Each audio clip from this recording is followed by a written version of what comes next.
사토루는 29살에 실패한 예술가이며 혹독한 현실로부터 항상 도망치는 겁쟁이다. 그러던 어느 날 그는 어머니의 살인범이라는 누명을 썼다. 유괴범이자 살인범으로 자신의 무죄를 증명하기 위한 필사적인 노력으로 그는 예상치 못하게 시간을 되돌리는 능력을 사용했다.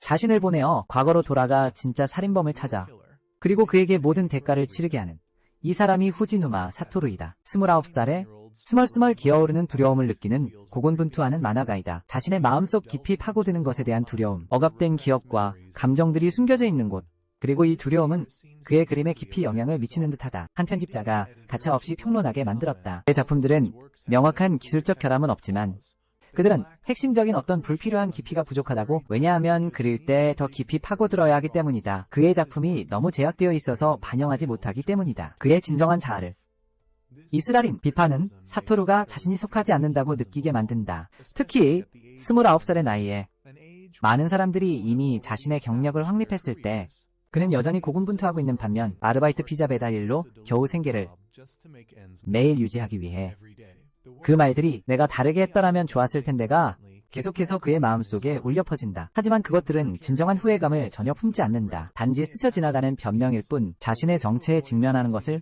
피하는 방법. 왜냐하면 그는 정말로 파고드는 것을 두려워하기 때문이다. 치유되지 않은 상처들이 여전히 남아있는 그의 마음속 깊이, 그렇게 그의 일상은 흘러간다. 직장에서의 짧고 피상적인 대화들로 가득 찬 채 그가 배달을 가려고 준비할 때처럼, 그리고 동료들이 그에게 조심하라고 상기시킬 때처럼, 또는 그의 고등학교 동료인 카타기리 에리가 가는 길에 피자를 몰래 한 입 먹지 말라고 놀릴 때처럼, 그들이 만날 때마다 그녀가 반복하는 농담으로 사토루는 그것이 어떤 종류의 유머인지 궁금해한다. 오직 젊은 세대만이 이해하는, 동시에 그는 그녀를 다소 이상하게 생각한다. 왜냐하면 그녀는 어떤 특별한 감정도 가지고 있지 않은 것 같기 때문이다. 그를 향한, 하지만 그녀는 항상 같은 말을 한다. 비록 그 자신은 아이들에게 그렇게 신경 쓰지 않지만, 어느 날 배달을 위해 스쿠터를 타고 가는 길에 이상한 느낌이 갑자기 그에게 덮쳐왔다. 설명할 수 없는 이상, 현상, 자신이 리바이벌이라고 부르는 현상이 다시 일어나고 있다는 것을 깨닫습니다. 그는 주위를 둘러보며 무엇이 잘못되었는지, 무슨 일이 벌어질 것인지 파악하려 합니다. 그리고 그는 비정상적으로 움직이는 트럭을 보게 됩니다. 운전자는 핸들에 쓰러져 있습니다. 동시에 한 소년이 길가로 뛰어듭니다. 그래서 사토루는 본능적으로 행동합니다. 그는 폭주하는 트럭을 막기 위해 스쿠터를 돌리고 반대편에서 오던 다른 차와 정면으로 충돌합니다. 그는 개입하지 말아야 한다는 것을 알면서도 자신을 멈출 수 없었고, 그 순간 그의 삶이 스쳐 지나갑니다. 마치 슬로우 모션 영화처럼 눈앞을 스쳐갑니다. 그는 자신이 남의 일에 개입하면 좋은 일이 전혀 일어나지 않는다고 생각하며 자신의 죽음은 별다른 의미가 없을 것이라고 생각합니다. 하지만 그는 병원에서 깨어났고 옆에는 아이리가 있습니다. 아이리는 그에게 반갑게 이틀 동안 의식을 잃었었다고 말합니다. 그리고 다행히도 그는 여전히 자신이 후지누마 사토루 29세라는 것을 기억합니다. 그가 여기에 있는 이유는 트럭을 쫓다가 일어난 사고 때문이라고 아이리가 설명합니다. 그녀는 그가 거의 완전히 무사한 것이 기적이라고 말하고, 트럭 운전사가 운전 중 심장마비로 사망했다고 밝힙니다. 반면 사토루는 아이의 생명을 구했는데 그 행동은 그녀에게 깊은 인상을 주었습니다. 그녀는 현장에 있었고 사토루만이 무언가 잘못되었다는 것을 알아차린 유일한 사람이었기 때문입니다. 사토루는 그저 운이 좋았을 뿐이라고 겸손하게 말했지만 아이리는 그를 꿰뚫어 봅니다. 그녀는 그가 얇은 장벽에 둘러싸인 것처럼 보인다고 말합니다. 쉽게 타인에게 마음을 열지 않고 절대 웃지 않는 사람이라고요. 하지만 그때 그가 매니저에게 상황을 보고해준 것에 대해 감사 인사를 하자 희미한 미소가 그의 입술에 떠올랐고 아이리는 즉시 그것을 알아차립니다. 그때 사토루는 갑자기 아이리에게 왜 일하고 있는지 물었고, 그 질문에 아이리는 놀랐지만 기꺼이 대답했습니다. 그녀는 꿈이 있다고 말했지만 그 꿈이 무엇인지는 말하지 않았습니다. 소리내어 말하면 현실이 될 것 같다고 느꼈기 때문입니다. 그 말은 사토루 안의 묘한 향수를 불러일으켰습니다. 나중에 그는 혼자 있을 때 리바이벌 현상, 즉 능력을 되짚어보았습니다. 그에게 대감기를 강요했고 시간을 약 1분에서 5분 정도 비극이 발생하기 전으로 마치 누군가 그에게 막으라고 강요하는 것처럼, 그 결과 그는 많은 사고를 막아왔지만 때로는 이번 경우처럼 부정적인 결과가 퇴원 후 오히려 그에게 돌아왔다. 병원에서 퇴원하여 자신의 아파트로 돌아왔을 때 그는 어머니를 발견하고 놀랐다. 후지노마 사치코가 거기에 있었다. 그녀는 병원에 그를 방문했지만 그가 깊이 잠들어 있어서 먼저 그의 집에 왔다고 했다. 잠시 머물며 소중한 머리를 다친 외아들을 돌보기로 결정했다. 사타루가 괜찮다고 주장했지만 아파트에는 침대가 하나뿐이었고 그래도 그녀는 머무르기로 결심했다. 심지어 벽장 안에 있는 침낭을 사용하겠다고 말했다. 사치코는 나이에 비해 훨씬 젊어 보이는 52세 여성이었다. 그녀는 날카로운 통찰력과 비범한 관찰력을 가지고 있었다. 아들의 생각을 읽을 수 있는 것 같았고 심지어 밤에 화장실에 갈 때 살금살금 걸을 필요 없다고 놀리기도 했다. 그녀는 쉽게 깨지 않을 것이라고. 이는 사타루가 비밀리에 자신의 어머니를 악마라고 부르게 만들었다. 어느 날 저녁 그들이 뉴스를 보던 중 한 보고가 사이타마에서 실종된 1학년 아이가 무사히 발견되었다는 소식이 나왔는데 이는 사치코에게 과거의 기억을 떠올리게 했다. 비극적인 사건에 대한 기억이었다. 그들의 동네에서 일어났던 사토루가 5학년 때였다. 그녀는 그에게 아직 기억하는지 물으며 설명했다. 그 기억을 가능한 한 지우려고 그의 마음에서 노력했었다고. 그의 생명이 한때 위험에 처했었기 때문이었다. 사토루는 자신이 5학년 때를 기억하기 시작했다. 그의 반 친구 2명이 납치되어 살해당했고 시라토리 준이라는 젊은 남자. 아이들이 그를 유키씨라고 불렀는데 그가 항상 용기에 대해 이야기했기 때문이었다. 연쇄 살인범으로 체포되어 유죄 판결을 받았다. 그 기억은 다음 날에도 사토루를 계속 괴롭혔다. 사타루와 그의 어머니가 슈퍼마켓에 있을 때 부활 현상이 또다시 발생했고 혼란스러웠다. 사토루는 그 원인을 파악할 수 없었기에 어머니에게 주변에 특이한 점이 없는지 둘러봐달라고 부탁했다. 그리고 그녀의 예리한 눈으로 사치코는 한 남자가 차 안에서 아이를 데려가는 것을 목격했다. 그들의 눈이 마주치자 남자는 얼굴을 가리고 즉시 차를 몰고 떠났다. 그녀에게 뭔가 잘못되었다는 느낌을 주었다. 나중에 그들은 에리를 만났고 사치코는 그녀를 초대했다. 저녁 식사에 초대해 카레를 먹으려고 했다. 그녀는 식사 중에 요리할 계획이었다. 식사 중 에리는 사토루가 만화가라는 것을 알게 되었고 깊은 감탄을 표현했다. 사토루가 존경하는 친구 같다고 말했고 그 말은 사토루를 약간 당황하게 만들었다. 그의 어머니는 그들의 관계를 놀렸다. 에리가 집으로 돌아간 후 사치코는 사토루에게 말했다. 슈퍼마켓 주차장에서 일어났던 일에 대해 밝히기를 그것이 실패한 납치 시도였다는 것을 이는 그녀로 하여금 연결하게 했다. 18년 전의 사건과 전 사토루의 그부 히나즈키 카요의 기억이 항상 공원에 혼자 있었고 희생자 중 한 명이었던 그의 마음에 다시 밀려 들어왔다. 그는 그녀를 마지막으로 본 때를 기억했고 그리고 그녀에게 함께 집으로 걸어가자고 묻지 않은 것에 대해 깊은 후회를 느꼈다. 그가 무엇보다도 잊고 싶었던 일이었고 어쩌면 그의 어머니 또한 그가 잊도록 도우려 했던 일이었다. 한편 사치코는 사건들을 조합하기 시작했다. 그녀는 렌터카의 번호판을 기억했고 그 남자가 눈이 마주쳤을 때 얼굴을 가렸던 방식과 그의 눈에서 받은 익숙한 느낌을 기억했다. 그녀는 그 남자가 누구인지 알았고 충격적인 진실이 그녀의 머릿속을 스쳐 지나갔다. 어쩌면 시라토리주는 진범이 아니었을지도 모른다. 그녀는 즉시 지인에게 전화를 걸었다. 그리고 집으로 돌아왔다. 사건이 진정으로 끝나지 않았다는 것과 진범이 여전히 활개치고 있다는 것을 알면서 그녀는 사토루와 이야기해야 한다고 느꼈다.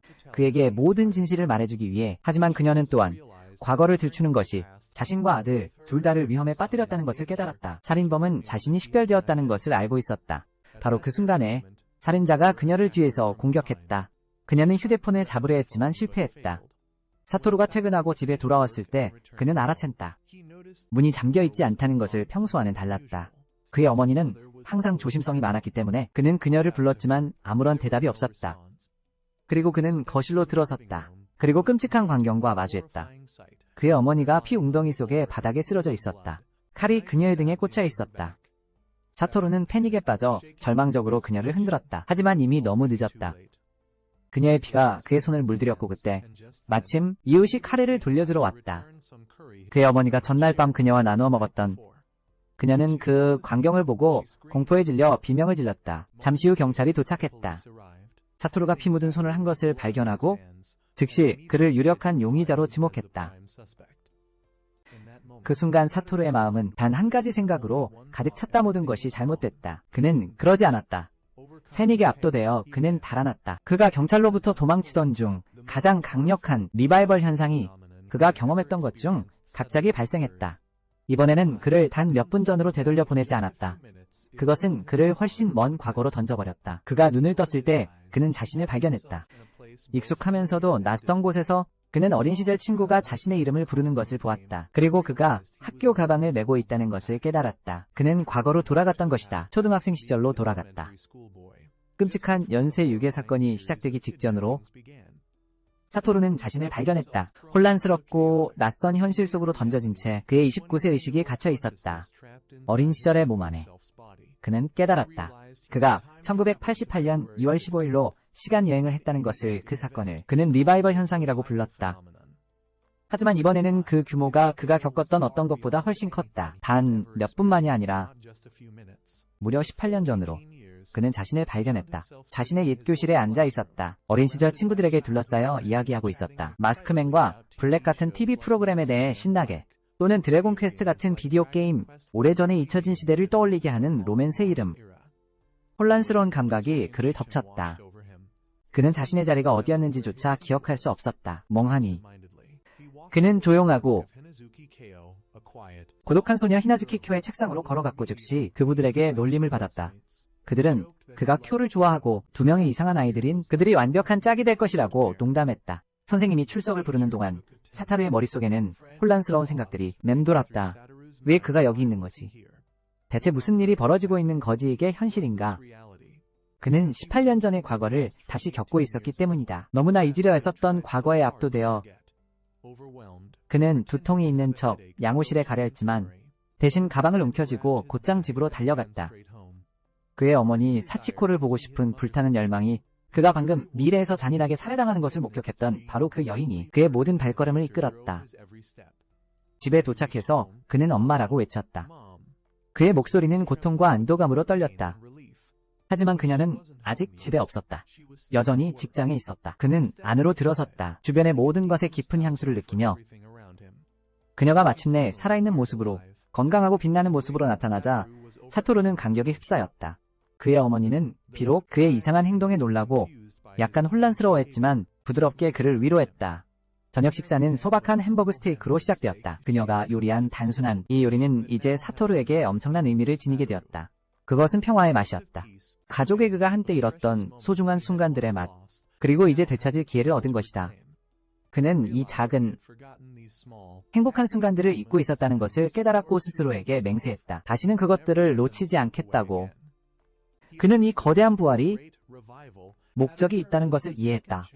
과거의 실수를 바로잡을 두 번째 기회. 그리고 그는 믿었다. 미래에 어머니의 생명을 구하려면 바로 이 과거에서 시작해야 할 것이라고. 곧 펼쳐질 비극을 막음으로써. 그리고 그 비극의 중심에는 다름 아닌 히나즈키 쿄가 있었다. 그녀는 일련의 유괴 및 살인사건의 첫 번째 희생자가 될 소녀였다. 그 사건은 그가 훗날 두렵고 후회하는 사람을 형성한 사건이었다. 학교로 돌아온 후 사토루는 쿄를 더 주의 깊게 관찰하기 시작했다. 그리고 그는 곧 그녀의 다리에서 멍을 발견했다. 학대의 명백한 징후였다. 이것은 그의 막연한 의심을 확신으로 만들었다. And strengthened his resolve to intervene.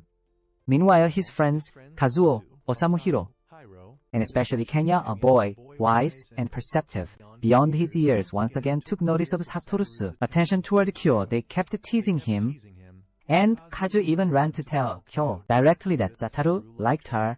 This day headed to an extremely awkward confrontation after school. Kyo bluntly asked Satoru if he was stupid. 자율수로 생사단 called him a faker just like her. Her remark, 자율수로 생사단이 능력이죠, stunned Satoru because it struck at his very core, as he was someone who had always tried to play the role of an ideal version of himself to fit in with others, a habit he had carried since childhood all the way into adulthood. And Kyle seemed to have seen right through that facade.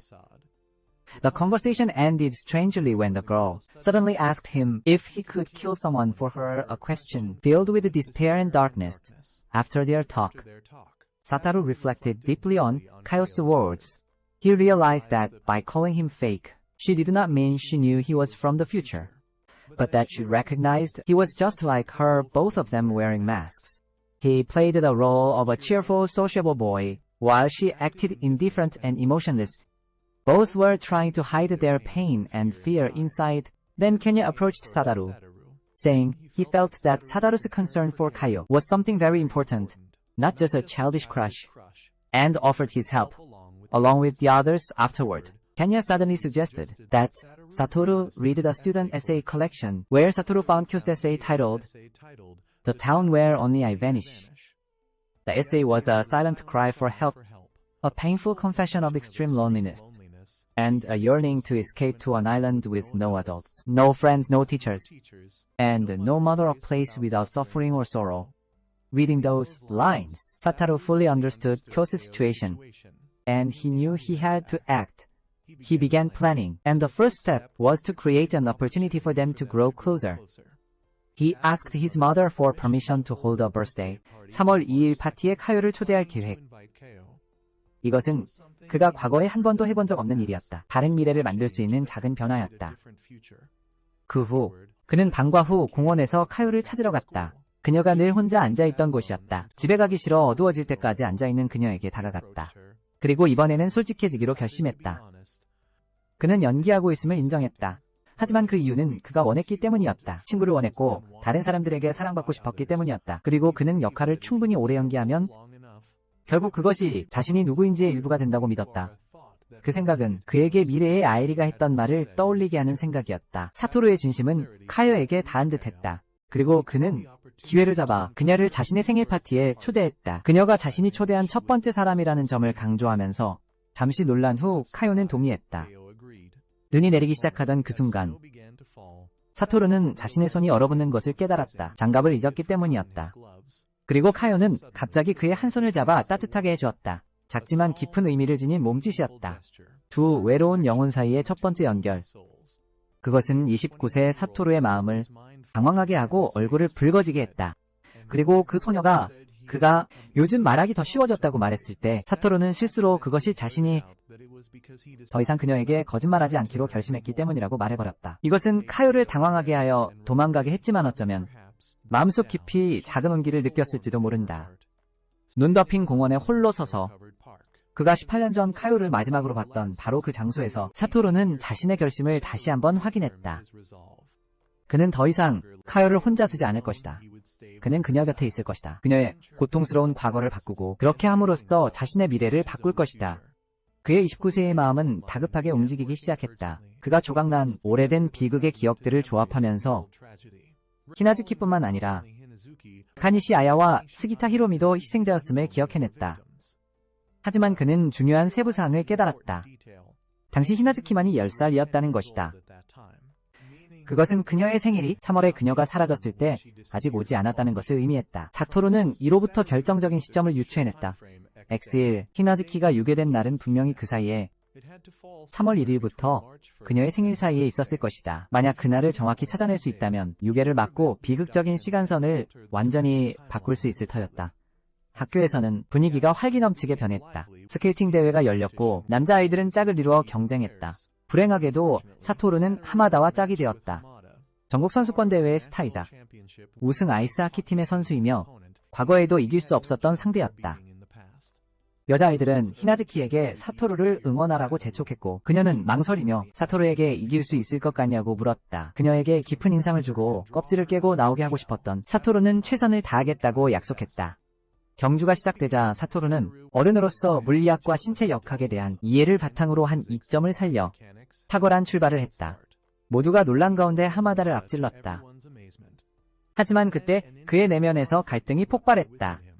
그는 매일 열심히 훈련한 사람을 아무도 모르는 이점을 사용하여 이기는 것은 불공평하다고 생각했다. 그는 하마다가 진정으로 승리를 받을 자격이 있는 사람이라고 생각했고 그래서 그는 의도적으로 속도를 늦춰 하마다가 앞서 나가 1등으로 들어오게 했다. 그러나 이러한 위선적인 고귀한 행동은 쓰디쓴 역효과를 낳았다. 하마다는 모욕감을 느끼고 사토루에게 화를 내며 따져 물었고 자신은 사토루 같은 사람이 싫다고 말했다. 사토루는 자신이 18년 전과 똑같은 실수를 그가 18년 전에 저질렀던 실수였다. 정직하게 정면으로 맞서기보다는 착한 척하려다 저지른 실수였다. 경주 후 사토루는 히나즈키에게 말을 걸려 했지만 하지만 통찰력으로 자신도 가면 뒤에 숨어있던 사람처럼 그녀는 즉시 그의 연기 뒤에 숨겨진 거짓을 꿰뚫어 보았다. 냉정하게 그녀는 그들 둘 다 가짜이자 거짓말쟁이라고 말했다. 그들 사이의 거리를 더욱 넓혔다. 사토루는 절망감을 느꼈다. 그는 자신의 계획을 실행하려면 그들 사이의 벽을 허물어야 한다는 것을 알고 있었고 그 첫걸음은 그녀의 생일을 알아내는 것이었다. 엑스데이에 대한 그의 가설을 확인하기 위해 진실을 밝히기로 결심한 사토루는 학교로 돌아와 담임선생님을 찾아갔다. 야시로가 쿠는 사토루가 보기에 날카로운 눈과 예리한 통찰력을 가진 사람이었다. 야시로는 재빨리 짐작했다. 사토루가 큐에 대해 걱정하고 있다는 것을. 그리고 사토루가 설명했을 때 그녀에게 생일을 직접 물어볼 수 없다고. 야시로는 기꺼이 학급 연락처를 보여주었다. 사토루는 깜짝 놀라 발견했다. 히나즈키가 자신과 같은 생일인 3월 2일이라는 것을. 야시로는 아마도 표가 너무 수줍어 그 우연의 일치를 말하지 못했을 것이라고 설명하며 격려했다. 사토루에게 함께 생일을 축하하라고. 그는 또한 조언했다. 사토루에게 경주에서든 쿄와의 관계에서든 무엇을 하든지 항상 최선을 다해야 한다고. 이제 사토루는 마지막 퍼즐 조각을 가졌다. 그는 히나즈키의 운명이 결정될 엑스데이가 3월 1일 단 10일이 남았다는 것을 확실히 알았다. 사토루는 히나즈키를 찾으러 공원으로 갔다. 하지만 그녀는 어디에도 없었다. 대신 그는 뜻밖의 시라토리 준을 만났다. 아이들이 유키씨라고 부르던 남자 미래에 부당하게 사형 선고를 받을 사람이었다. 29세의 눈으로 사토루는 이제 유키를 보았다. 씨를 완전히 다르게 의심스러운 실업자가 아니라 말을 더듬는 온화한 23세의 남자이며 아버지 가게에서 새벽 4시부터 열심히 일하고 아이들 앞에서 더 성숙하게 들리려고 제대로 말하려고 노력하는 사람이었다. 사토루는 유키씨에게 히나즈키에 대해 물었고 그는 확인해 주었다. 그녀를 알고 있으며 공원에서 여러 번 이야기했다고. 이 만남은 더욱 사토루의 유키씨에 대한 믿음을 강화시켰다. 그가 완전히 무고하다는. 그리고 그는 조용히 맹세했다. 그 범죄를 막겠다고. 히나즈키를 구하기 위해서뿐만 아니라 유키씨의 미래를 구하기 위해서도. 공원에서 히나즈키를 찾지 못하자 끔찍한 예감이 사토루를 그녀의 집으로 이끌었다. 그곳에서 그는 그녀가 어질러진 마당의 낡은 창고에 숨어있는 것을 발견했다. 그는 또한 밖에서 그녀의 타버린 장갑을 발견했다. 그가 그녀를 나오도록 설득하려 했을 때 히나즈키의 엄마가 적대감 가득한 얼굴로 나타났고 사토루는 히나즈키의 몸에 난 멍자국들을 자기 눈으로 직접 보았다. 그가 엄마에게 캐묻자 엄마는 히나즈키에게 넘어져 다쳤다고 거짓말하게 시켰다. 그리고 10살의 몸에 갇힌 사토루는 철저하게 무력하고 분노에 휩싸인 채 그저 서서 그 여자가 히나즈키를 안으로 끌고 가는 것을 지켜볼 수밖에 없었다. 이어서 잔혹한 구타 소리가 공중에 울려 퍼졌고 그 장면은 그의 기억 속에 영원히 새겨졌다. 다음날 학교에서는 분위기가 극도로 긴장되어 있었다. 히나즈키는 상처를 어설프게 숨긴 채 늦게 도착했고 그리고는 사건이 발생했다. 반의 점심값이 사라진 것이다. 미사토라는 이름의 반 친구가 즉시 히나즈키를 비난했다. 그녀가 가난하고 아직 점심값을 내지 않았다고 주장하며 반 전체가 빠르게 동조하여 잔혹한 심판의 장으로 만들었다. 사토루와 케냐가 히나즈키를 변호하기 위해 나섰다. 누구든지 그녀를 모함할 수 있었다고 주장하며 야시로 선생님이 개입했다. 카요가 그날 돈 관리를 맡았으니 돈이 그녀에게 있었다는 것이 이상하지 않다고 말하며 교묘하게 논쟁을 끝냈다. 선생님은 히나즈키의 상황을 알고 있었고 자신만의 방식으로 그녀를 보호하려 하고 있었다. 하지만 사토루는 그런 노력이 턱없이 부족하며 시간이 없다는 것을 알고 있었다. 방과 후 히나즈키는 자신을 변호해준 사토루에게 고마워했고 그들의 대화 중에 그녀는 그에게 미사토와의 오랜 3학년 때부터 쌓인 원한에 대해 이야기했다. 하지만 또한 미사토의 집에서 열린 크리스마스 파티 때 반짝이던 아름다운 크리스마스 트리에 대한 기억도 언급했다. 그 순간을 포착하여 사토루는 아이디어를 떠올렸다. 그는 제안했다. 지금 당장 함께 크리스마스 트리를 보러 가자고. 사토루는 눈 덮인 언덕으로 히나즈키를 이끌었다. 그곳에는 외로운 늙은 나무 한 그루가 서 있었고 그 가지들은 어둑한 저녁 불빛 아래 서리로 반짝였다. 그리고 그는 그것을 그들의 크리스마스 트리라고 불렀다. 가는 길에 기적 같은 일이 일어났다. 그들은 눈 속에서 노는 한 쌍의 붉은 여우를 보았다. 사토루가 이전 시간선에서 혼자서 한 번 목격했던 광경이었다. 하지만 이번에는 히나즈키와 함께 나눌 수 있었다. 그들이 도착했을 때 언덕 꼭대기에 서서 나무 앞에 섰습니다. 편안한 침묵이 그들을 감쌌습니다. 히나즈키는 웃으며 사토루를 바보라고 불렀습니다. 왜냐하면 이 월이었기 때문입니다. 하지만 더 이상 그녀의 목소리에는 차가움이 없었습니다. 사토루는 그들이 돌아올 것이라는 약속으로 응답했습니다. 여름에 다시 나무를 보러 이곳으로요. 그가 모든 것을 걸고 되찾으려던 미래의 약속, 그녀에게 되찾아주기 위한 X데이인 3월 1일이 빠르게 다가오면서 사토루는 마음속으로 계획을 굳혔습니다. 그는 18년 전 사건들을 떠올렸습니다. 그 운명의 날을 기억했습니다. 쿄가 서 있었다는 것을, 평소처럼 오후 6시 전 어느 시간에 공원에 혼자, 그가 그들의 비밀, 아지트로 잃어버린 장갑을 찾으러 가는 동안 는 잠시 유키, 센이 강가에 혼자 앉아있는 것을 보았습니다. 그리고 그가 돌아와 지나갈 때쯤 다시 공원을 가로질러 히나즈키는 흔적도 없이 사라졌습니다. 그리하여 그의 임무는 더욱 명확해졌습니다. 그 어느 때보다도 그는 아무 일도 3월 1일에 일어나지 않도록 해야 했습니다. 그리고 나서 그들의 합동 생일 파티를 다음 날인 3월 2일에 히나즈키와 함께 축하해야 했습니다. 그가 진정으로 미래를 바꾸었다는 것을 증명하기 위해, 그리고 그 범죄를 역사에서 영원히 지워버렸다는 것을요. 이 계획을 실행하기 위한 첫 번째 단계는 히나즈키를 그녀의 유해한 환경에서 벗어나게 하는 것이었습니다. 특히 주말 동안. 따라서 사토루는 어머니에게 말했습니다. 토요일에 나가고 싶다고. 그러자 그의 눈치 빠른 어머니는 즉시 그에게 데이트를 한다며 놀렸고 심지어 용돈을 더 주겠다고 약속했습니다. 사토루는 당황해서 그것을 인정하지 못했습니다. 전직 뉴스 기자로서의 날카로운 직감으로 사치코는 재빨리 짐작했습니다. 문제의 소녀가 히나즈키라는 것을. 그녀는 그에게 조심하라고 조언했습니다. 동시에 학교에서도 갑자기 지지를 보여주었습니다. 사토루는 친한 친구 케냐카조, 오사무 그리고 히로미를 초대하여 자신과 히나즈키에게 합류하도록 했습니다. 과학센터로의 여행에. 하지만 그들은 모두 의문스럽게 거절했습니다. 각자 바쁘다는 모호한 변명을 하며, 그리고 나서 그가 가는 것이 더 즐거울 것이라고 제안했습니다. 히나즈키와 단둘이 그들은 의도적으로 두 사람에게 공간을 주는 것이 분명했고, 사토루는 깨달았다. 그가 가장 큰 도전에 혼자 맞서야 한다는 것을. 히나즈키 엄마에게 허락을 구하는 것. 대립은 정확히 그가 예측했던 대로 진행되었다. 히나즈키 엄마는 극도로 적대적이고 냉혹했다. 그녀는 단호히 거절했다. 카요가 집에 남아 집안일을 해야 한다고 말하며 모욕적인 말로 사토루의 동기를 추궁했다. 심지어 자신의 딸을 우울한 아이라고 부르기까지 했다. 문제는 사토루가 순간적인 분노로 우발적으로 친구를 구하고 싶다고 불쑥 말했을 때 절정에 달했다. 부주의한 실수는 그 여자의 의심과 분노를 더욱 깊게 할 뿐이었다. 상황이 최악으로 치닫고 있을 때였다. 사토루의 엄마 사치코가 구세주처럼 나타났다. 그녀는 자신이 따라오고 있었다고 밝혔다. 불길한 예감 때문에 아이들을 따라왔다고. 그리고 캐스트롤 파워원 엔진 오일처럼 그녀는 상황을 장악했다. 그녀는 히나즈키 엄마에게 직접 맞섰고 부모의 논리를 사용하여 그들이 해야 한다고 지적했다. 자녀들의 긍정적인 노력을 지지해야 한다고. 그녀는 또한 갑자기 언급했다. 그들의 가족이 몇 가지 유사점을 공유하고 있다고. 그리고 정중하면서도 의미심장한 초대를 건넸다. 이야기하자고. 이는 능숙하게 제압한 영리한 움직임이었다. 다른 여자의 저항을. 그리고 그녀가 마지못해 카요를 내보내기로 동의하게 만들었다. 2월 27일 토요일 사토루와 히나즈키는 과학센터에서 즐거운 하루를 보냈다. 화창한 날이었다. 그리고 히나즈키는 짐을 벗어던진 듯 보였다. 그녀는 더 편안하고 명랑해졌다. 심지어 그를 바보라고 부르는 것도 삼갔다. 그들이 탐험하는 동안 사토루는 기묘한 데자뷰를 느꼈다. 그는 갑자기 깨달았다. 원래 시간선에서 그도 이곳에 왔었다는 것을, 혼자 와서 우연히 히나즈키를 만났었다는 것을. 그들은 비슷한 대화를 나눴었다.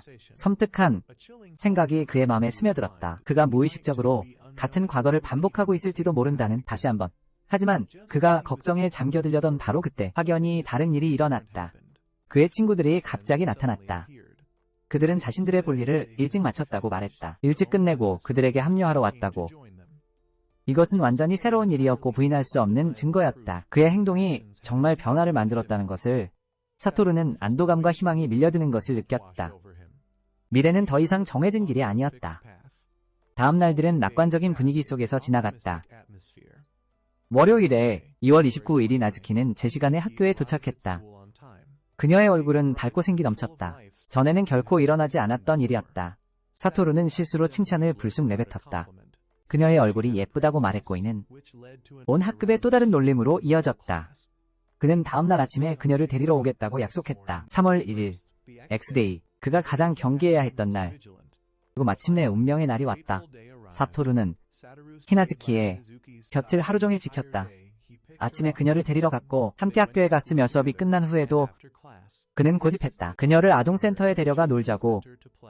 그녀가 일찍 집에 가서 준비하고 싶어 했음에도 그의 생일 선물을 그는 단 1초도 그녀를 혼자 두기를 거부했다. 밤이 찾아오고 눈이 내리기 시작하자 그는 그녀를 집까지 데려다 주었다. 떠나기 전 그는 큰 소리로 외쳤다. 내일 데리러 올게 해. 히나즈키뿐만 아니라 집안에 있는 그녀의 어머니에게도 향한 대담한 선언이었다. 그리고 근처에 숨어 있을지도 모르는 누군가에게도 그녀가 더 이상 혼자가 아니라는 명확한 선언이었다. 그가 항상 그곳에 있을 것이라는. 그리고 그날 밤 사토루는 엑스데이를 성공적으로 넘겼다. 그는 자신이 이겼다고 믿었다. 다음날 아침 3월 2일 생일. 두 사람 모두의 생일이었다. 사토루는 아주 일찍 일어났다. 그의 마음은 기쁨과 안도감으로 가득 찼다. 그는 히나즈키의 집으로 달려갔고 함께 그들은 학교에 갔다. 하지만 수업 후 그들은 야시로 선생님에게 붙잡혔다. 끝까지 작은 일을 돕기 위해.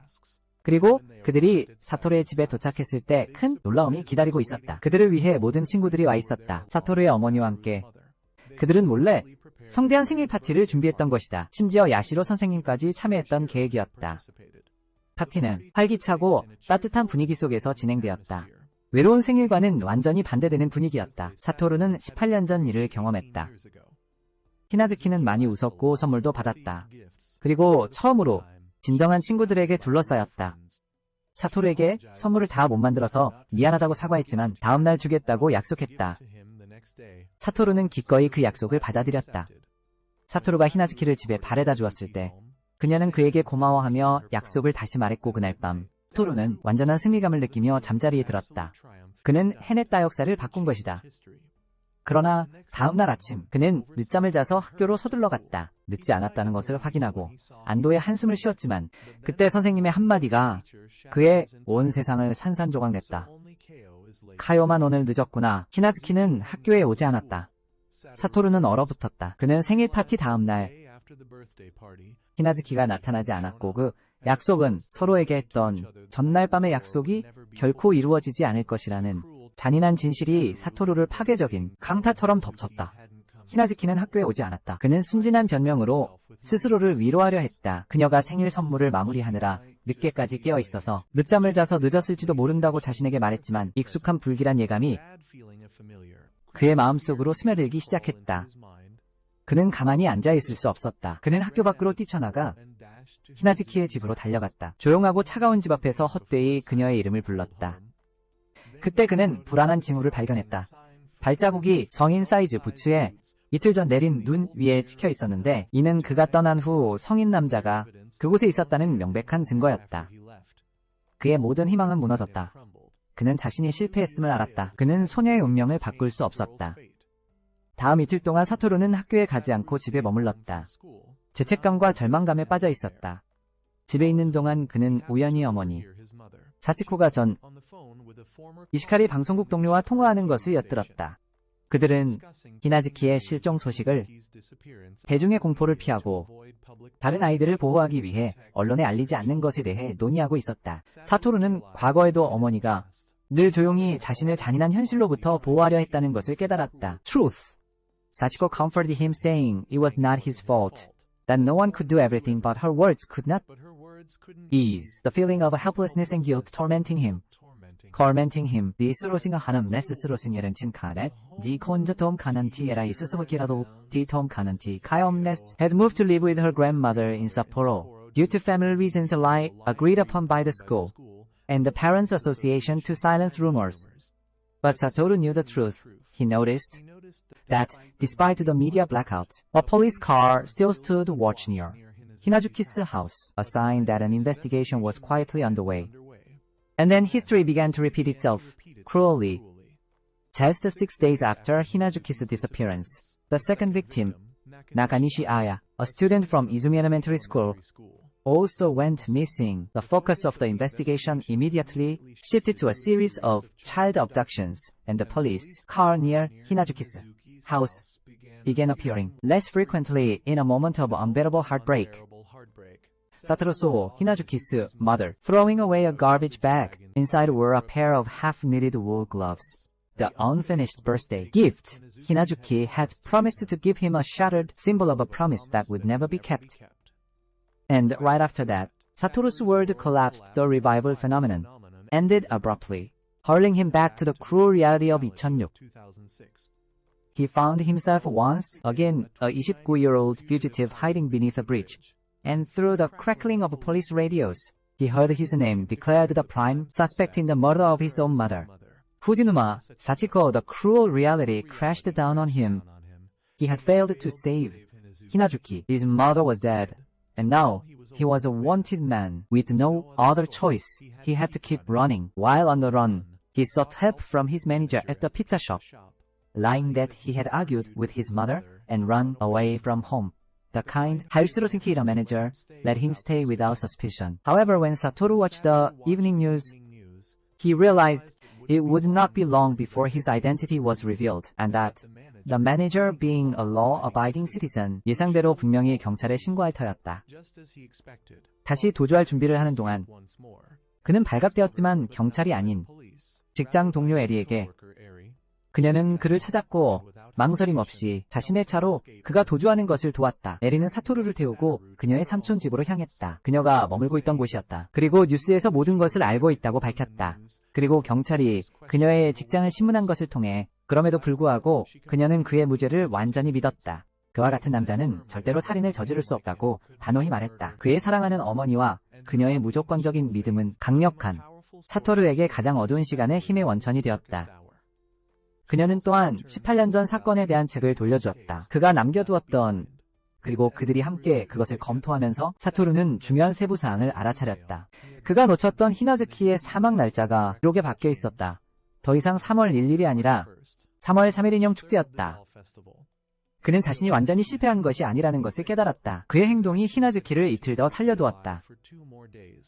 역사는 바뀔 수 있다. 희망이 그의 내면에 다시 한번 되살아났다. 만약 그에게 주어진다면, 또 다른 기회가 있다면 그는 여전히 그녀를 구할 수 있을지도 모른다. 하지만 그들의 안전은 오래가지 못했다. 매니저가 에리에게 전화했다. 걱정하는 척하며 도움을 제안했지만 사실은 그들의 위치를 알아내려 하고 있었다. 경찰에 신고하기 위해 에리의 날카로운 직감은 그 속임수를 꿰뚫어 보았다. 그리고 그녀는 그에게 직접 맞섰다. 그의 신뢰 부족에 대한 실망감을 표현하며 그들을 다시 한번 은신처에서 도주하게 만들었다.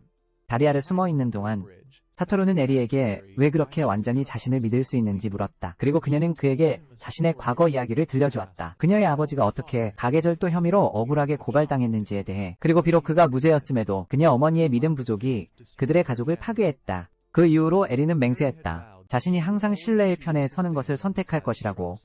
그녀는 사토루에게 내가 믿을 수 있어서가 아니라 너를 믿고 싶은 거야 라고 확신에 찬 행동으로 말했다. 어머니의 실수를 반복하는 것을 피하기 위해, 그리고 에리는 사토루를 위해 옷을 가져오러 떠났다. 그녀가 집에 돌아와 마치자마자 모든 것을 준비하던 중 그녀의 폰으로 문자 메시지가 도착했습니다. 그것은 사토루의 어머니의 번호였습니다. 메시지는 거기 있어 에리라고 적혀 있었습니다. 즉시 살인범이 가져갔다는 것을 깨달았습니다. 사토루의 어머니 폰을요. 그는 그녀가 혼자이고 그녀를 지켜보고 있었으며 몇 분 후 불길이 에리의 집에서 솟아올랐습니다. 그녀를 죽이려는 치명적인 함정이었죠. 사토루와 에리는 이제 불확실하고 끔찍한 운명에 직면했습니다. 아리는 나중에 있었던 일을 계속 이야기했습니다. 그녀의 어머니가 고백했다는 것을요. 남편을 믿지 않았던 것을 후회한다고 말이죠. 그리고 그 순간 아리는 자신이 그들 둘 모두를 계속 사랑해야 한다는 것을 깨달았고, 그런 믿음이 사람에 대한 그녀의 가장 소중한 자질 중 하나였습니다. 그녀의 진심 어린 고백은 무참히 중단되었습니다. 불길이 갑자기 집안을 휩쓸고 지나갔을 때였죠. 가까이 숨어있던 사토루는 충격을 받았습니다. 에리가 아직 안에 있다는 사람들의 외침을 들었을 때 말이죠. 일말의 망설임도 없이 그는 불길 속으로 돌진했습니다. 자신의 목숨을 걸고 유일한 사람을 구하기 위해 자신에게 믿음을 주었던 사람이었습니다. 그는 짙은 질식할 것 같은 연기 속에서 의식을 잃은 에리를 발견했습니다. 그리고 그녀를 밖으로 데려가려고 애쓰는 동안 힘이 빠져나가는 것을 느끼며 피자 가게 매니저가 갑자기 나타났습니다. 그리고 그가 에리를 안전한 곳으로 데려가는 것을 도왔습니다. 그 후 매니저는 사토루에게 도망치라고 말했습니다.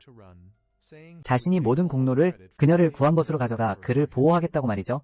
사토루가 도망치는 동안 그의 마음은 미친 듯이 상황을 분석하기 시작했습니다. 그는 살인범이 고의로 에리를 죽이고 자신에게 누명을 씌우기 위해 불을 질렀다는 것을 깨달았습니다. 도망치는 동안 에리는 몰래 자신의 폰을 그의 주머니에 넣었습니다. 경찰이 살인범이 보낸 함정 메시지를 찾지 못하도록 말이죠. 그 메시지는 그의 어머니의 전화번호로 보내진 것이었습니다. 이것은 살인범이 아리의 주소를 알고 있다는 것을 증명했습니다. 그는 그녀를 스토킹하고 있었을 수도 있고 아니면 피자 가게에서 그녀를 봤을 수도 있습니다. 그가 사토루의 근무 일정을 확인하러 왔을 때 말이죠. 사토루의 어머니를 죽이려는 계획의 일부로요. 사토루는 자신의 적이 아주 가까이에 있다는 것을 이해했습니다. 영원히 도망칠 수 없으며 그를 찾기 위해 주도권을 잡아야 한다는 것을요. 그가 살인범을 찾거나 아니면 노력하다 잡히거나 그런 결심으로 사토루는 사용했습니다. 어머니의 전화 연락처를 이용해 사와다에게 연락했습니다. 그녀가 믿었던 전직 기자. 전화 통화는 긴장과 경계심으로 시작되었지만 결국 그들은 만나기로 합의했다. 사토루는 약속 장소에 도착했고 사와다는 즉시 사토루의 무죄를 믿는다고 밝혔다. 사치코 같은 어머니는 절대 살인자를 키우지 않을 것이라고 말하며 그는 그녀와의 마지막 대화 내용을 공유했다. 그 대화에서 사치코는 주장했었다. 시라토리 준즉 유키씨는 무죄이며 진범을 알아냈다고 말했다. 사와다는 이후 18년 된 사건의 전체 경과를 설명했다. 경찰 기록에 기반하여 유키씨를 함정에 빠뜨리기 위해 면밀하게 구성된 이야기였다. 그가 카요를 납치했다는 주장도 포함되었다. 창고에서 납치해 냉동고에서 살해한 후 시신을 돌려보냈다는 시나리오였다. 사토루는 이것이 완전히 거짓임을 알고 있었다. 그는 이어서 살인자의 범행 수법을 설명했다. 범행 현장을 조작하여 주변에 무고한 사람들을 함정에 빠뜨린 놀랍도록 지능적인 남자였다. 그들을 용의자로 만들어 수사를 지연시키고 자신에게로 이어지는 모든 흔적을 지웠던 것이다. 한편 병원에서는 에리가 또 다른 종류의 싸움에 직면했다. 그녀는 친척들에게 둘러싸여 있었는데 그 친척들은 언론과 경찰에 의해 설득당했다. 사토루가 살인자이자 방화범이며 자신은 조작된 희생자라고 믿는 친척들 말이다. 에리는 고통과 무력감을 느꼈다. 그녀가 사토루의 무죄를 변호하려 했지만 아무도 그녀를 믿어주지 않았기 때문이다. 사와다의 문서와 함께 수사로 돌아가서 사토루는 돌파구를 찾았다. 그는 치명적인 결함을 발견했다. 경찰이 세 번째 희생자 스기타 히로미에 대해 추론한 내용에서였다. 그들은 믿었다. 히로미가 여자아이로 오인되어 살해당했다고. 그러나 사토루는 자신의 어린 시절을 떠올리며 그것이 틀렸다는 것을 알았다. 살인자는 히로미가 남자아이라는 것을 완전히 알고 있었고 의도적으로 바로 그 이유 때문에 그를 살해했다. 자신을 초기 용의자 목록에서 제외시키기 위해서였다. 그 목록에는 아마도 히로미를 모르는 남자들만이 포함되었을 것이다. 이것은 의미했다. 진범의 이름이 용의자들 중에 있어야 한다는 것을 히로미의 살해 이전에 목록에 오른 용의자들 말이다. 병원에서는 에리의 어머니가 그녀를 찾아왔다. 그리고 딸이 필사적으로 변호하며 사토루를 변호하고 믿어주지 않는 고통을 표현하는 것을 듣고 그녀는 자신의 후회를 떠올렸다. 과거의 남편을 믿지 못했던 것에 대해 그녀는 에리에게 말했습니다. 자신은 에리를 믿으며 도망치는 것을 도왔다고요. 병원에서부터 에리는 즉시 사토루에게 연락했고 둘은 평소 만나던 다리 아래에서 만나기로 했습니다. 사토루는 경찰의 함정일 수도 있다고 두려워했지만 에리를 믿었고 그녀가 혼자 왔기 때문에 가기로 결정했습니다.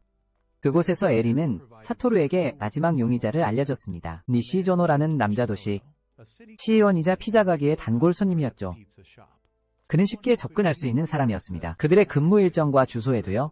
하지만 니시조노라는 이름은 사와다의 용의자 목록에 없었고 사토루는 또 다른 막다른 길에 다다랐습니다. 그는 자신이 예전에 만화에서 상상했던 사신 캐릭터처럼 느껴졌습니다. 좋은 의도를 가졌지만 주변 사람들에게 불행만 가져다주는 사람이었죠. 하지만 에리가 그를 절망에서 건져냈습니다. 그녀는 그의 이야기가 아직 끝나지 않았다고 말하며 자신을 더 믿어야 한다고 했습니다. 바로 그 순간 사토루가 에리의 말에 희망을 다시 불태울 때 경찰이 갑자기 그림자 속에서 나타나 그를 체포했습니다. 에리는 주저앉아 경찰을 그곳으로 이끌었다며 자신을 탓했습니다. 혼자 오겠다고 약속했음에도 불구하고요. 사토루는 수갑이 채워져 끌려가면서도 그녀를 다시는 볼 수 없을지도 모른다고 생각했습니다. 하지만 절망에 빠지는 대신 그는 자신을 믿어주는 그녀의 믿음에서 힘을 얻었습니다. 그는 뒤돌아서 에리에게 고마움을 표했습니다. 그녀가 자신을 믿어주었기 때문에 계속 싸울 수 있다고 말하며 마지막 작별을 고했습니다. 유일한 사람에게 보내는 감사의 제스처였습니다. 그의 곁을 지켜준 모든 희망이 사라진 듯 보였던 체포의 순간에요. 사토루의 눈은 군중을 훑다가 한 얼굴에 멈췄습니다. 그리고 그 순간 그는 진정한 살인자를 알아보았습니다. 자신의 삶을 파괴했던 자를요. 압도적인 절망과 맹렬한 모든 것을 바로잡겠다는 결의가 그 안에서 솟아났습니다. 그는 소리 없는 고통 속에서 절규했습니다. 한 번 더의 기회 마지막 복귀를 간청했습니다. 마치 우주가 그의 간청을 들은 듯했습니다. 리바이벌 현상이 마지막으로 한 번 더 발동되어 그를 과거로 중요한 순간으로 되돌려 놓았습니다. 1988년 2월 27일과 학관에서 그의 친구들이 나타났던 바로 그 순간, 그리고 타임라인이 처음으로 바뀌었던 때였습니다. 이번에 사토루는 더 이상 혼란스러운 아이가 아니었다. 그는 전사였다. 고통과 실패의 기억을 짊어진 채 그는 스스로에게 이것이 마지막 기회라고 말했다. 어떤 대가를 치르더라도 성공해야만 했다. 혼자 행동해야 할지라도, 추악한 일들을 해야 할지라도 그는 후회를 남기지 않을 것이었다. 나중에 일행이 집으로 향하던 중 그의 영리한 친구 케냐가 사토루에게 책에 대해 물었다. 그가 빌려줬다고 주장하는 어떤 것. 사토루는 기억할 수 없었다. 그것은 18년 후의 미래에서 온 기억이었기 때문이다. 집에 도착했을 때 그의 깊은 생각에 그의 어머니는 걱정했다. 그리고 그는 실수로 미래의 정보에서 무언가를 언급했다. 어떤 곳으로 가는 직행기차 노선에 대해. 그때는 그녀에게 혼란스러운 말이었다. 하지만 더 큰 퍼즐의 중요한 조각이었다. 다음날 2월 29일 사토루는 더 이상 혼자 행동할 수 없다고 판단했고 동맹이 필요했다. 그는 존재하지 않는 책을 케냐와 단둘이 이야기할 핑계로 삼았다. 그리고 텅 빈 복도에서 케냐는 진실을 밝혔다. 그는 그 책이 존재하지 않는다는 것을 알았고 그것은 시험이었다고. 자신의 나이를 훨씬 뛰어넘는 통찰력으로 케냐는 사토루를 마주했다. 사토루가 마치 다른 사람처럼 변했다고 느끼며 말했다. 그 안에 또 다른 정체성이 존재한다고 케냐는 인정했다. 자신이 오래전부터 히나즈키의 멍자국을 알고 있었다고, 하지만 행동할 힘이 없음을 느꼈고 사토루의 행동은 말 없는 비난처럼 보였다고. 자신의 비겁함에 대한. 그러고 나서 그는 질문했다. 사토루 넌 누구야? 그렇게 놀라운 통찰력에 직면하여 사토루는 자신이 할 수 있는 유일한 솔직한 대답을 했다. 그는 슈퍼히어로가 되고 싶다고 말했다. 단순한 고백이었지만 확신으로 가득 찬 고백이었다. 그것이 케냐를 설득했고 사토루는 친구에게 전적인 신뢰를 주기로 결정했다. 그리고 히나즈키가 곧 살해당할 것이라고 밝혔다. 그를 의심하는 대신 케냐는 즉시 사토루의 편을 들었다. 그는 이미 슈퍼히어로라고 말하며 자신도 슈퍼히어로가 되고 싶다고 말했다. 그 순간부터 동맹이 형성되었다. 믿음직한 동맹과 함께 사토루의 계획은 더욱 대담하고 확고해졌다. 그는 보냈다. 히나즈키를 케냐와 히로미와 함께 아동센터로. 그가 유키씨를 만나러 가는 동안 교묘한 질문을 통해 그는 유키씨 아버지 방의 위치를 확인했고 유키씨가 더 이상 히나즈키를 만나지 않는다는 것을 알게 되었다. 이제 친구들이 생겼기 때문이었다. 유키씨의 진정한 기쁨은 이 소식을 듣고 그의 무죄를 더욱 확고히 했다.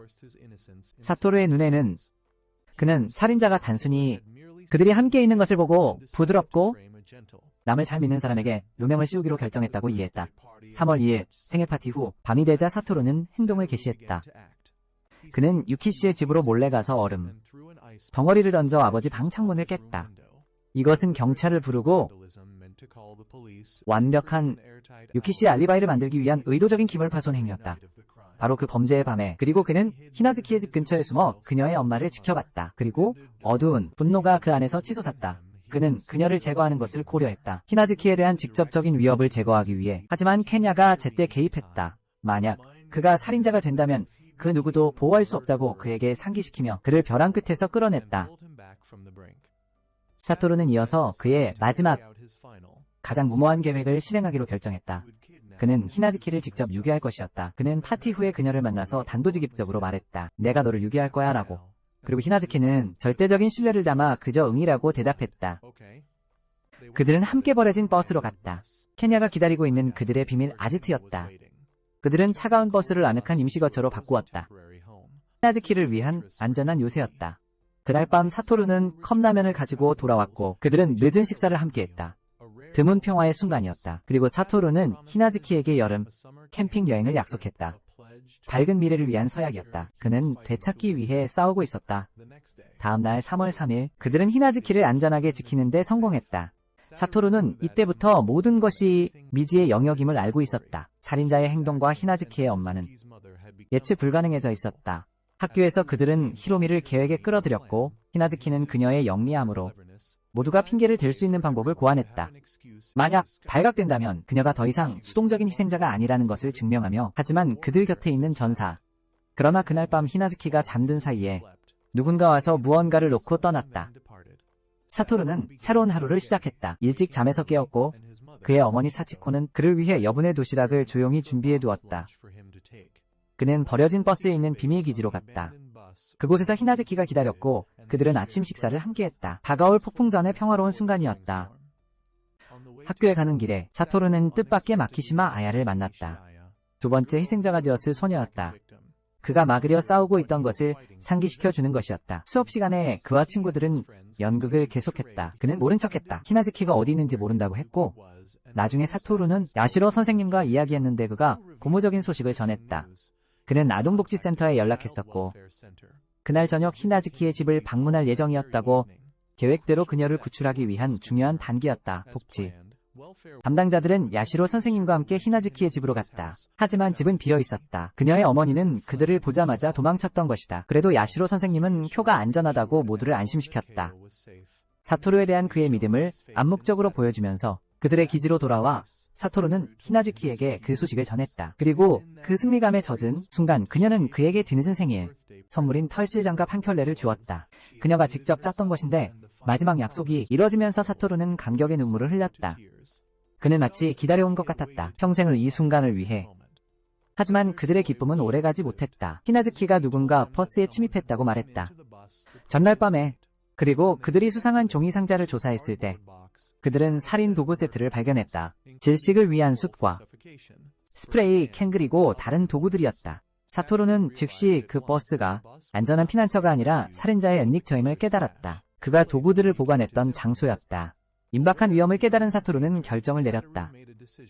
그는 더 이상 도망치지 않을 것이라고, 그것에 정면으로 맞설 것이라고. 그는 히나즈키를 자신의 집으로 데려갔고 그의 어머니 사치코 씨는 그들을 두 팔 벌려 환영했다. 그녀는 그들을 꾸짖지 않고 오히려 아이들이 자랑스럽다고 말했다. 친구를 용감하게 도와준 것에 대해. 그리고 그녀는 큰 냄비 가득 카레를 요리했었습니다. 마치 모든 것을 미리 알고 있었던 것처럼요. 그날 밤 히나즈키는 진짜 가족의 삶을 경험했습니다. 그녀는 따뜻한 욕조에서 목욕했고 사치코가 머리를 감겨주고 돌봐주었으며 그녀는 잠들었습니다. 사토루와 함께 거실에서 평화롭게 그리고 그의 어머니와 함께 사랑과 안전이 가득한 밤을 보냈습니다. 그녀가 이전에 한 번도 경험해보지 못했던 밤이었죠. 다음 날 아침 그들이 즐거운 아침 식사를 함께 할 때 사토루와 그의 어머니는 히나즈키를 다시 집으로 데려다 주었습니다. 딸을 보자마자 어머니의 분노는 폭발하여 경로로 변했습니다. 그녀는 소리치며 사토루와 그의 어머니를 비난했고 사치코가 자신의 아이를 유괴했다고 주장하며 그들을 고소하겠다고 위협했습니다. 그러나 사치코는 침착하고 강인하게 그녀를 마주하고 간단하지만 치명적인 질문을 던졌습니다. 카요를 정말로 찾아다녔나요? 지난 사흘 동안 이 질문은 드러냈습니다. 아케미의 이기심과 무책임함을요. 그녀를 미친 상태로 몰아갔고 그녀는 자신의 어머니를 공격하기 위해 삽을 집어 들었습니다. 사토루는 자신의 어머니를 보호하기 위해 앞으로 나섰습니다. 사치코는 아케미를 정면으로 바라보며 단호하게 말했습니다. 그녀가 신경 쓰는 유일한 사람은 자기 자신뿐이라고요. 대립이 절정에 달했을 때야 복지센터 직원들이 야시로 씨와 함께 도착했습니다. 사치코와 야시로가 미리 마련해둔 계획이었고 아케미는 자신이 함정에 빠졌음을 깨달았습니다. 그녀는 카요를 끌고 가려 했지만 저지당했습니다. 자신의 어머니가 갑자기 나타났기 때문입니다. 카요의 할머니였죠. 오랫동안 연락을 끊고 지냈던 여자였습니다. 어머니에게 직면하자 아케미의 굳었던 가면은 산산조각 났고 그녀의 어머니는 사과했습니다. 싱글맘으로서 겪는 어려움을 도와주지 못했던 것에 대해 사과한 것이었습니다. 그리고 그 공감은 아케미를 완전히 무너뜨렸습니다. 그녀는 눈 속에서 어머니에게 매달렸고 어린아이처럼 울며 엄마라고 애절하게 불렀습니다. 그 외침은 여러 세대에 걸친 비극을 드러냈습니다. 사토루는 깨달았습니다. 카요가 어머니를 위로하러 달려가지 않았다는 것을요. 그 소녀에게 그 어머니는 피난처가 아니라 모든 고통의 근원이었기 때문입니다. 아케미는 도움을 받기 위해 끌려갔습니다. 야시로 씨는 사토루를 칭찬하며 그의 용감한 노력들이 비극으로 끝나서는 안 된다. 그의 말은 사토루에게 큰 위안이 되었다. 마치 아버지가 할 법한 말처럼 들렸다. 카요는 할머니의 보살핌을 받게 되었다.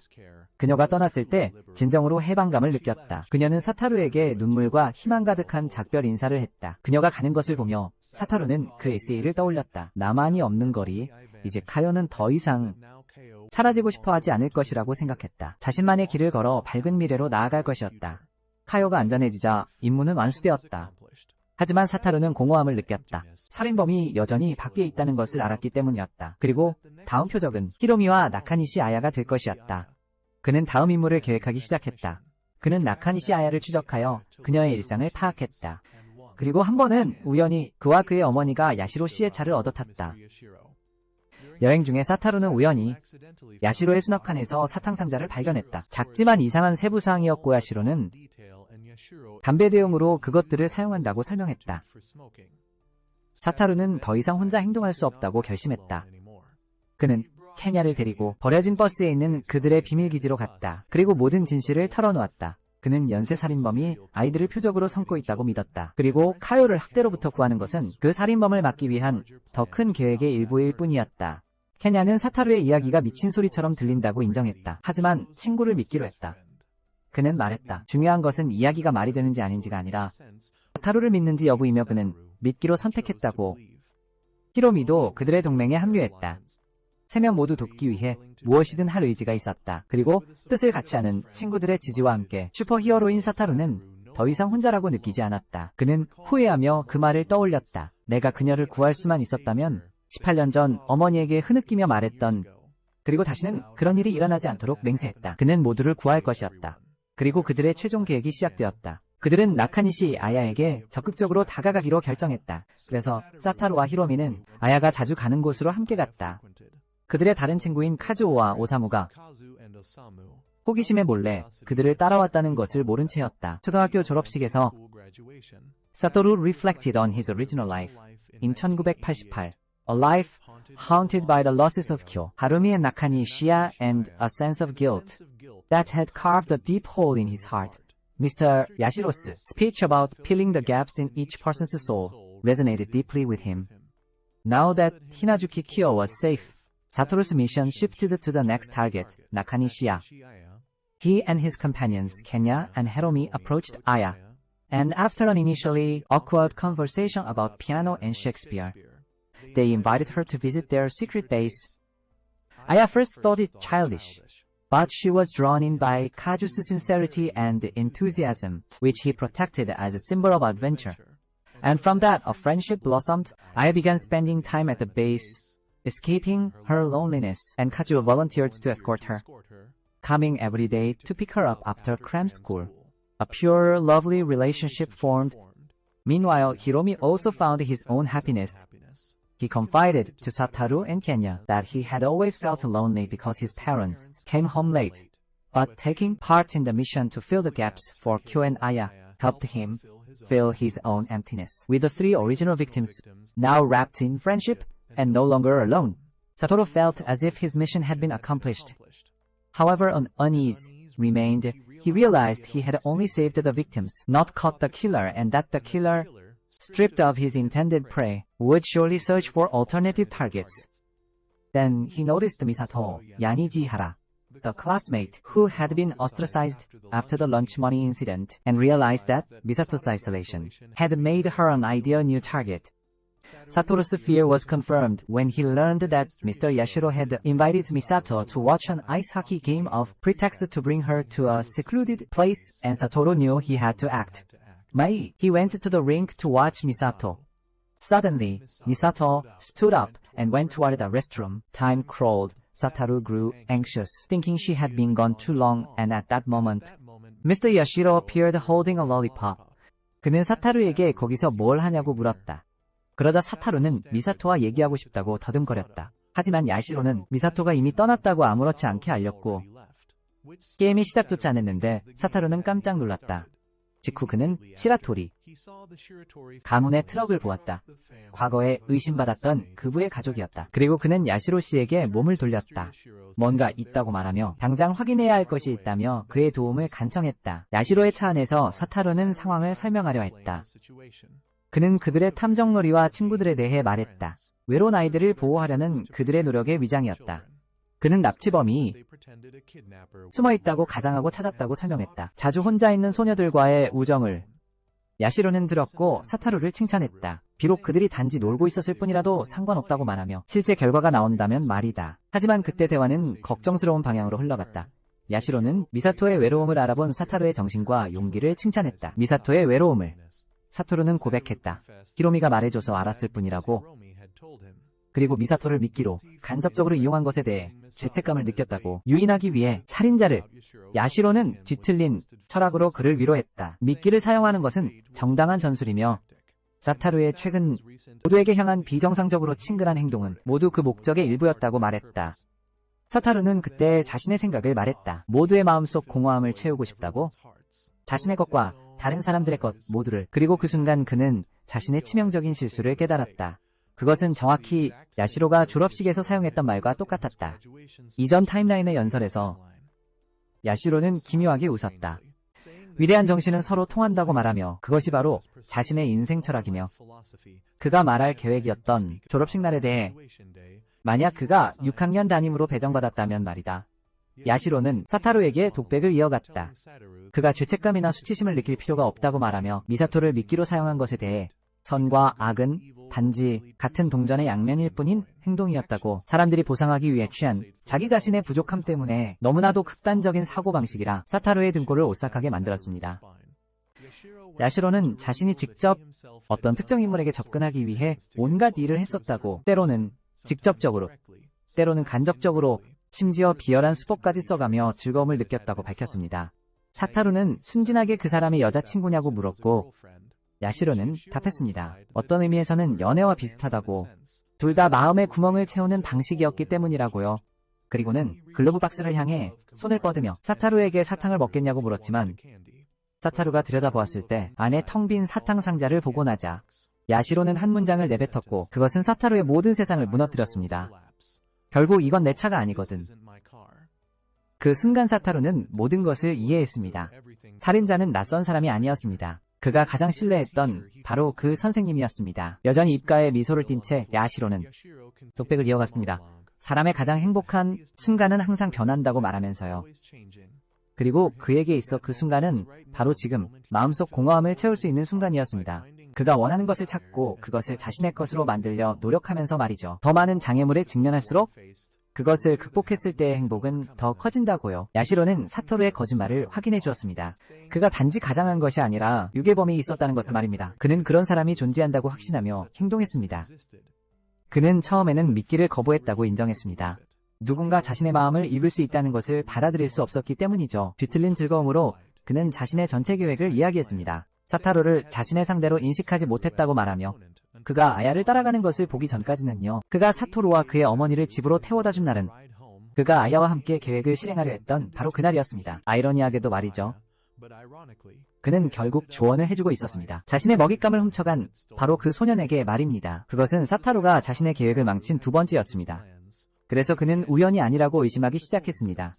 그래서 그는 마지막 함정을 하나 설치했습니다. 그는 외로운 미사토에게 아이스하키 경기에 참석하도록 권유했고 그 사실을 하루미에게 알렸습니다. 하루미가 사타루에게 말할 것이 고 사타루가 나타난다면 그의 의심은 사타루가 자신의 적이라는 확신으로 바뀌었다. 그의 계획은 완벽하게 성공했다.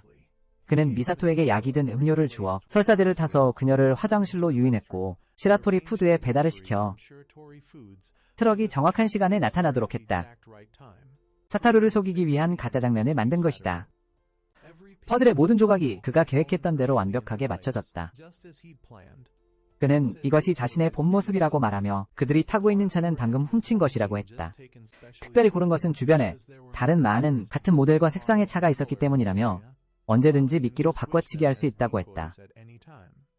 사토루는 자신이 바보 같다고 느꼈다. 진실은 내내 그의 눈앞에 있었지만 그는 그것을 보지 못했다. 그는 모든 단서와 야시로의 모든 말 모든 행동을 떠올렸다.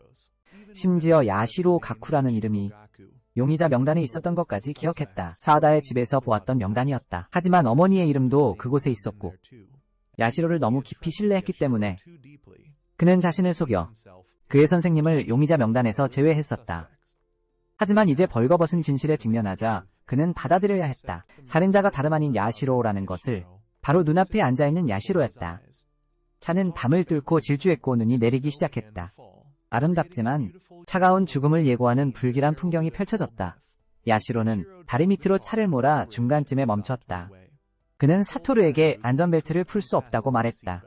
이것이 두 사람 모두에게 게임의 끝이라고 야시로는 여전히 사타루가 어떻게 자신의 모든 움직임을 예측하고 계획을 망쳤는지 믿을 수 없다고 인정했다. 그것은 그의 등골을 오싹하게 했다. 마치 사타루가 미래를 볼 수 있는 것처럼. 야시로는 자신이 하려는 일이 사토루에 대한 복수가 아니라고 말했다. 오히려 진심으로 그를 존경한다고 했다. 그는 사토루를 죽이는 것을 자신의 충족되지 못한 욕망을 대신하는 것으로 보았다. 사토루가 소리쳤다. 이것이 우리 둘 모두에게 게임의 끝이라고 하지 않았습니까? 선생님, 야시로는 직접 대답하는 대신 사토루가 이 마을에 평화를 가져다 줄 것이라고 말했다. 그것이 사토루가 원하던 것이었고 자신에 대해서는 사토루에게 직접 죽음을 가져다 줄 것이라고 했다. 순전히 자신의 만족을 위해서 사토루는 절망에 찬 비명을 질렀다. 야시로를 저주하며 죽지 않겠다고 맹세했다. 그가 파멸하는 것을 볼 때까지. 하지만 야시로는 헛된 야망이라며 차갑게 답했다. 가속 페달을 밟자 그는 아래의 얼음강으로 추락했다. 얼어붙는 물속에 잠긴 마지막 순간에 폐의 공기가 바닥나고 의식이 희미해져가는 그의 가장 소중한 사람들의 모습이 사토루의 마음에 스쳐 지나갔다. 그의 어머니, 그의 친구 쿄와 에리, 미래에 그를 믿어주었던 소녀. 그는 얼어붙어 무력했고 다시 한번 운명에 삼켜진 듯했다. 차가운 어둠 속으로 깊이 가라앉으며 살인자 가쿠의 소름 끼치는 독백 속에서 야시로는 과거의 기억으로 그의 이야기를 시작했다. 그의 뒤틀린 사이코패스적 본성을 엿볼 수 있는 그가 6학년이었을 때 여자 동급생이 그에게 상자 하나를 가져왔는데 그 안에는 햄스터 7, 8마리가 있었다. 부주의한 번식의 결과로 그녀는 그들을 어떻게 해야 할지 몰랐다. 야시로는 그들을 집으로 데려가 실험을 했다. 그는 큰 술병에 물을 가득 채웠고 그들 모두를 그 안에 떨어뜨렸다. 3시간 뒤 저녁 식사 후 그는 방으로 돌아왔고 눈앞의 광경에 매료되었다. 오직 한 햄스터만이 다른 것들 위에 서서 살아남아 있었다. 시체들, 물에 빠지지 않으려고 애쓰는 잔인한 생존의 모습. 그의 등골을 오싹하게 만드는 그는 그 햄스터를 키우기로 결정하고 스파이스라고 이름 지었다. 그 사건은 그에게 오화를 상기시켰다. 거미줄 칸디다라는 이름의 죄인에 대한 이야기였다. 그는 지옥에 떨어질 운명이었지만 한 번 자비로운 행동을 한 적이 있었다. 거미의 생명을 살려줌으로써. 그 때문에 부처님은 그를 구하기 위해 하늘에서 실을 내려보냈다. 하지만 칸디다가 기어오르기 시작하자 그는 발로 차버렸다. 다른 죄인들을 그 실에 매달리려던. 그리고 그 순간 실은 끊어졌다. 그로 인해 그는 다시 지옥의 심연으로 떨어졌다.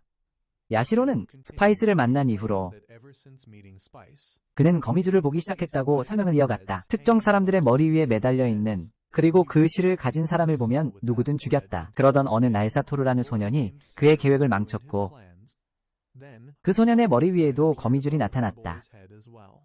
야시로가 사토루를 죽이려 했지만 그 소년은 살아남았다. 야시로는 그에게 스파이스라는 별명을 붙이기로 했다. 그리고 그를 관찰하기 시작했다.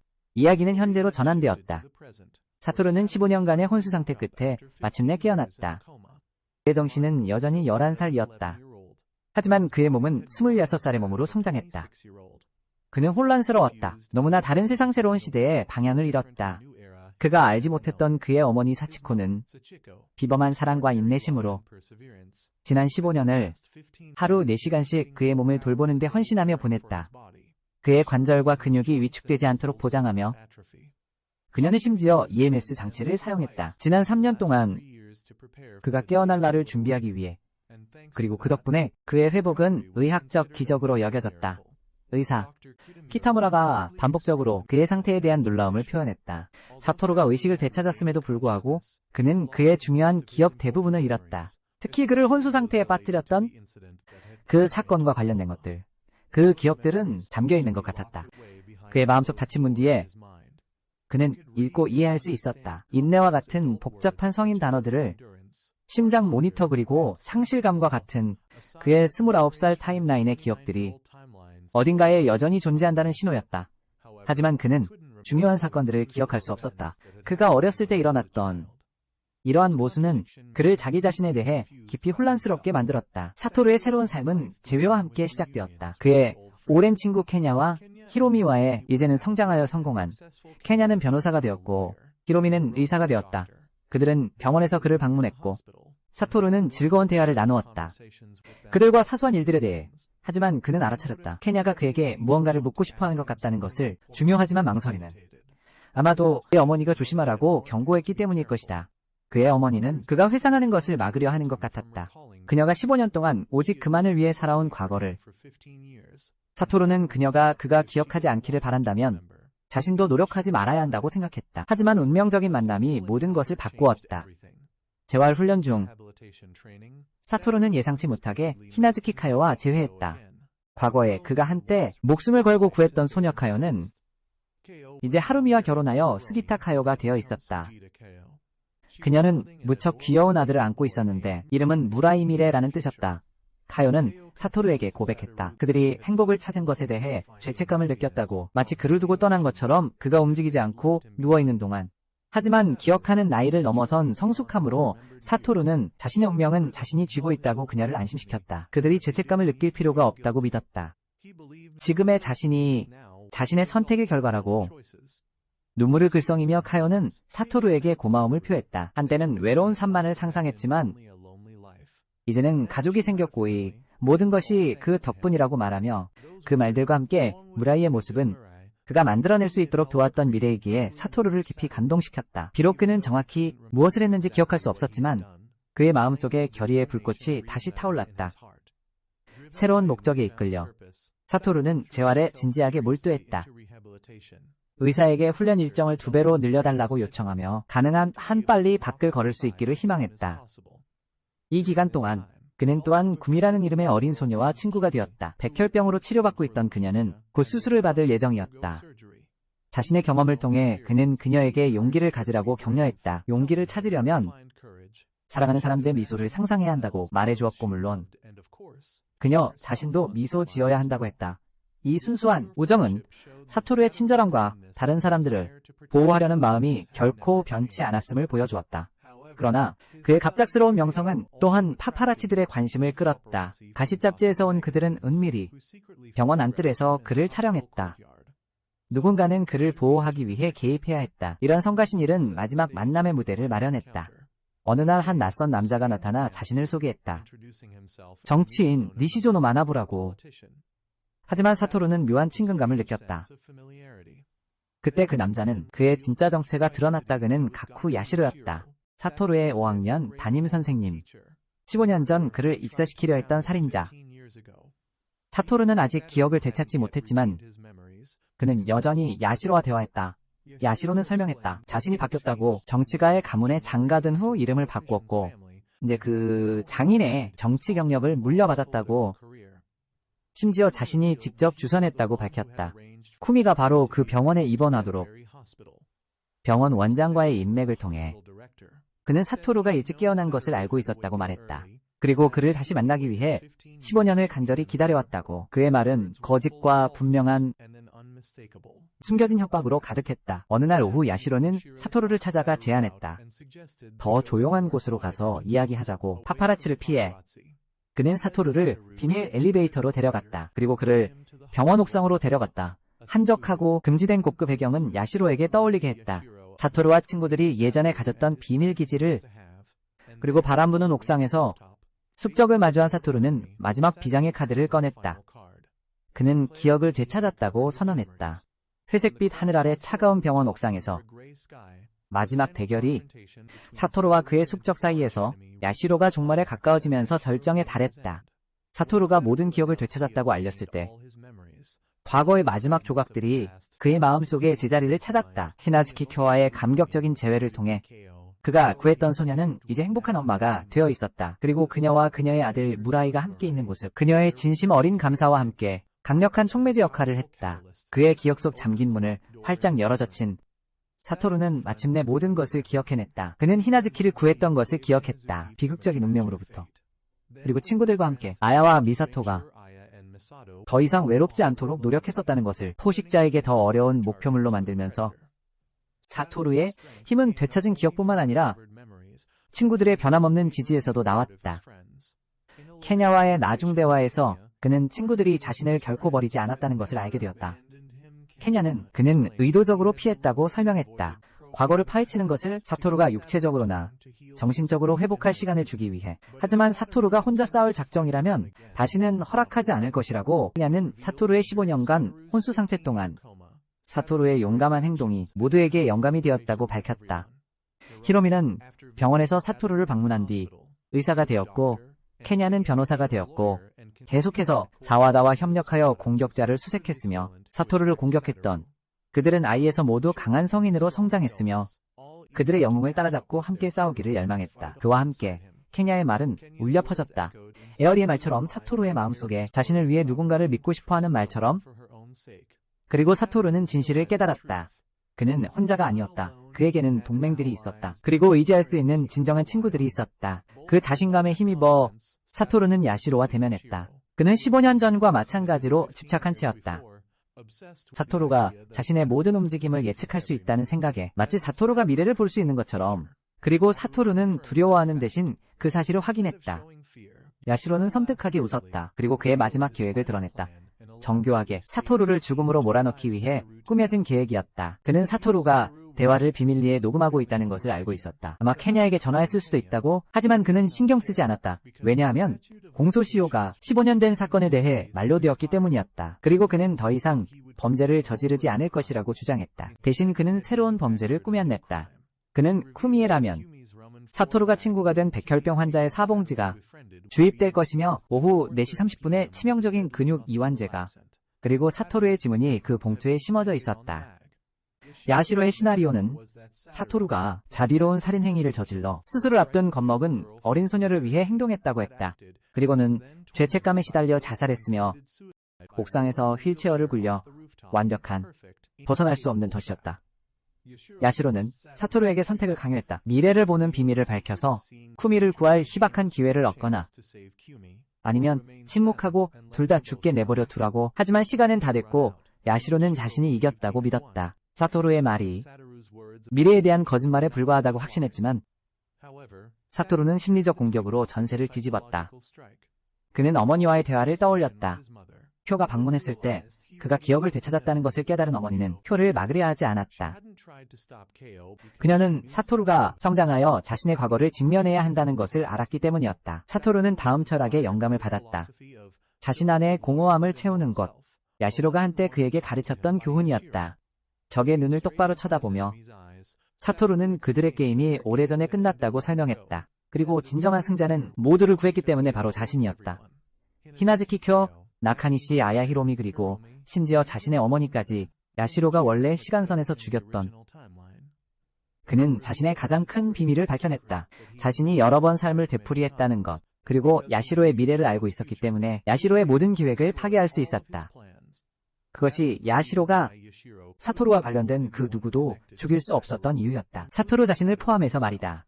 15년 동안 야시로는 그를 죽이지 않았다. 죽일 수 없어서가 아니라 죽이고 싶지 않았기 때문이었다. 사토루는 야시로의 존재 이유가 되었다. 그의 삶의 목적, 그의 희망이었다. 세상에서 유일하게 채워줄 수 있는 사람, 그의 마음속 공허함을. 사토루는 야시로에게 살인자로서의 목적을 빼앗았다. 그리고 그 자리를 자신의 존재로 대체했다. 그리하여 사토루는 승리했다. 이 말들은 야시로의 공허한 영혼 깊숙이 파고들었다. 그를 완전히 산산조각냈다. 필사적인 분노에 휩싸여 그는 앞으로 돌진했다. 자신이 다시 이길 것이라고 소리쳤지만 사토루는 자신의 휠체어를 옥상 가장자리로 밀었다. 야시로는 자신이 마지막 함정에 빠져들고 있다는 것을 깨닫지 못했다. 사토루를 잡으려고 앞으로 달려들었지만 사토루가 이 순간을 너무 오래 기다려왔음을 깨달았다. 그는 사토루를 떨어뜨렸다. 떨어지는 사토루를 지켜보면서 야시로는 무의식적으로 뒤틀린 해방의 미소를 지었다. 사토루 없이는 살 수 없다고 믿었기 때문이었다. 그리고 그는 그 뒤를 따라 몸을 던졌다. 하지만 그것은 아래에서 세심하게 계획된 추락이었다. 사타루의 친구 케냐와 다른 사람들은 이미 거대한 에어쿠션을 설치해놓았고 사타루는 구출되었습니다. 야시로는 현장에서 붙잡혀 체포되었습니다. 살인미수 혐의로. 사타루의 완벽한 계획은 친구들에 대한 절대적인 신뢰와 적의 심리에 대한 깊은 이해를 바탕으로 성공했던 것입니다. 그 후 사토루는 자신이 잃었던 15년을 되돌아보았고 더 이상 그것을 상실로 보지 않았습니다. 오히려 보물로 여겼습니다. 왜냐하면 자신이 지워졌던 세상에서 친구들은 충만하고 행복한 삶을 살 수 있었기 때문입니다. 결국 그는 만화가가 되었고 그의 작품나의 영웅은 그의 삶을 반영한 것이었습니다. 그는 평화를 찾았고 더 이상 부활 현상을 겪지 않았습니다. 그리고 시간 여행자의 삶을 더욱 아름답게 만들기 위해 눈 내리는 발 익숙한 다리 아래에서 그는 에리를 다시 만났습니다. 그를 무조건적으로 믿어주었던 소녀를. 그들의 재회는 새로운 미래의 시작을 알렸습니다. 그가 모든 것을 바쳐 얻으려 했던 사타루는 진정으로 마음속 공허함을 채웠고 모든 의미에서 영웅이 되었습니다. 애니메이션은 여기서 끝납니다. 안녕히 계세요.